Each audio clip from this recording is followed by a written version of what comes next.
नमस्कार मित्रांनो, 7व्या मुलीची 7वी मुलगी याच्या आजच्या भागात आज आपण बघणार आहोत की नेत्रा, रुपाली आणि इंद्राणी डायनिंग टेबलवर बसलेले असतात.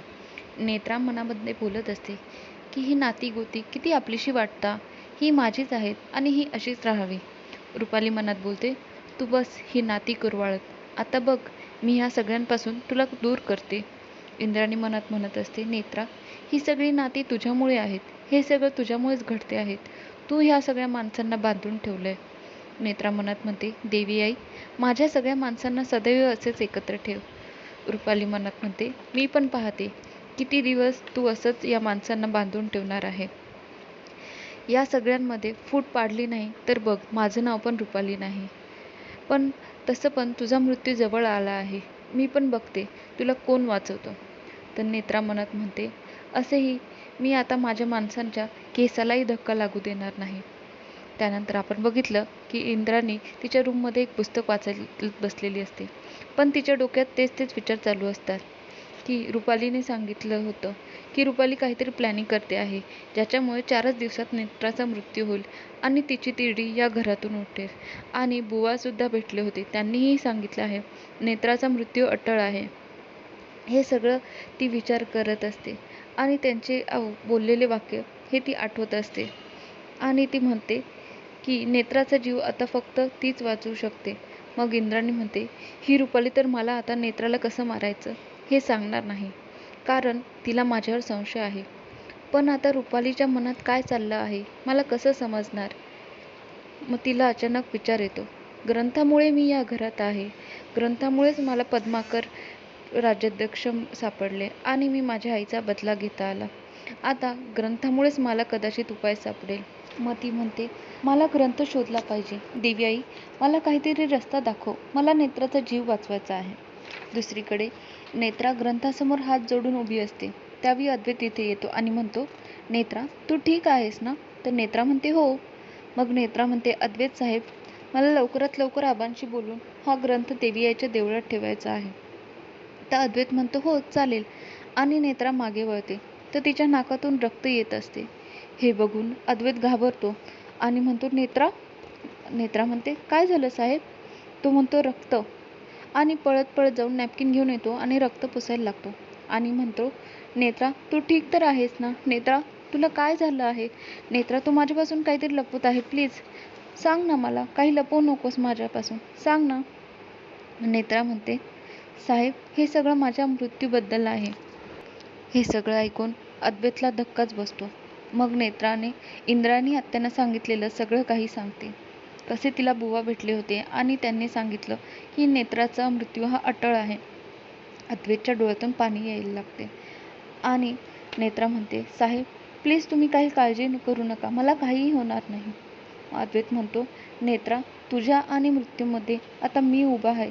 आणि असे बोलून तो धावत पळत इंद्राणीकडे जातो आणि जोरजोरात दरवाजा वाजवतो. इंद्राणी पण म्हणते, हो हो, आली बाहेर. इंद्राणी बाहेर येते आणि आता नेत्राही तिथे धावत पळत येते. मग अद्वैत म्हणतो, आत्या, मला महत्त्वाचं बोलायचं आहे तुमच्याशी. मग नेत्रा तिथे येते आणि सांगते, तुम्ही सांगितलेली बुवांची गोष्ट मी साहेबांना सांगितली आहे. मग अद्वैत बोलू लागतो, आत्या, नेत्राच्या नाकातून रक्त येत होते. इंद्राणी शॉक होते आणि म्हणते, काय? तो म्हणतो, हो. माझी मदत करा प्लीज. मला त्या बुवांना भेटायचं आहे. यावर काय उपाय आहे तो लवकरात लवकर शोधायचा आहे. प्लीज सांगा ना, कुठे भेटतील ते बाबा. तर इंद्राणी त्याला सांगते, हे बघ अद्वैत, तू काळजी करू नको. आता नेत्राला वाचवायची जिम्मेदारी माझी आहे. त्यामुळे आपण काही ना काही लवकरात लवकर उपाय शोधून काढू. पण मला तो ग्रंथ लागेल. तर अद्वैत म्हणतो, हो, ग्रंथ नेत्राजवळ आहे. इंद्राणी म्हणते, काय? ग्रंथ नेत्राजवळ आहे? नेत्रा म्हणते, हो. अद्वैत म्हणतो, थांबा, मी तुम्हाला लगेच तो आणून देतो. नेत्रा म्हणते, साहेब थांबा, मी तो ग्रंथ घेऊन येते. मग अद्वैत म्हणतो, चालेल, पण मला लवकरात लवकर उपाय शोधायचा आहे. मला नेत्राला वाचवायचं आहे. आणि असे बोलून तो चालला जातो. मग नेत्रा इंद्राणीला म्हणते, आत्या, तुम्ही प्लीज रुपालीबाई साहेबांबद्दल काही नका सांगू साहेबांना, कारण त्यांना त्रास होईल. इंद्राणी हो म्हणते. आपण बघितलं दुसऱ्या दिवशी नेत्रा आजोबांच्या फोटोसमोर दिवा लावत असते. सगळे हात जोडून नमस्कार करत असतात. आजी म्हणते, नेत्रा, तुझ्या सांगण्यावरून मी पद्माकर राजाध्यक्षांना माफ केलं. हे ऐकून नेत्रा खुश होते आणि म्हणते, चांगलं झालं, आता त्यांच्या आत्म्याला शांती भेटेल. चला आपण सगळे नाश्ता करून घेऊ. तर आजी म्हणते, नको, माझं डोकं दुखतं आहे, तू मला चहा दे माझ्या रूममध्ये. ती म्हणते, ठीक आहे.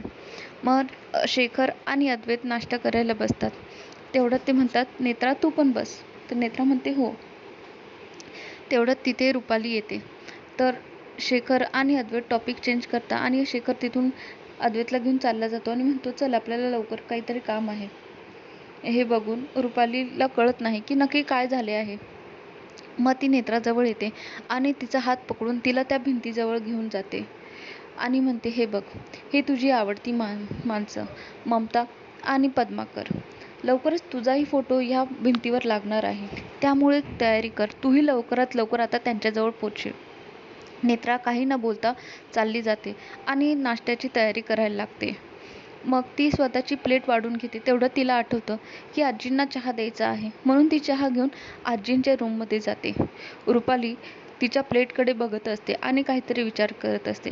कदाचित ती आता त्यातच विष घालून नेत्राला मारण्याचा वगैरे काहीतरी प्लॅन करत असेल. तर मित्रांनो, तुम्हाला काय वाटतं? नेत्राचा जीव वाचेल की नाही, की रुपाली तिच्या प्लॅनमध्ये यशस्वी होईल?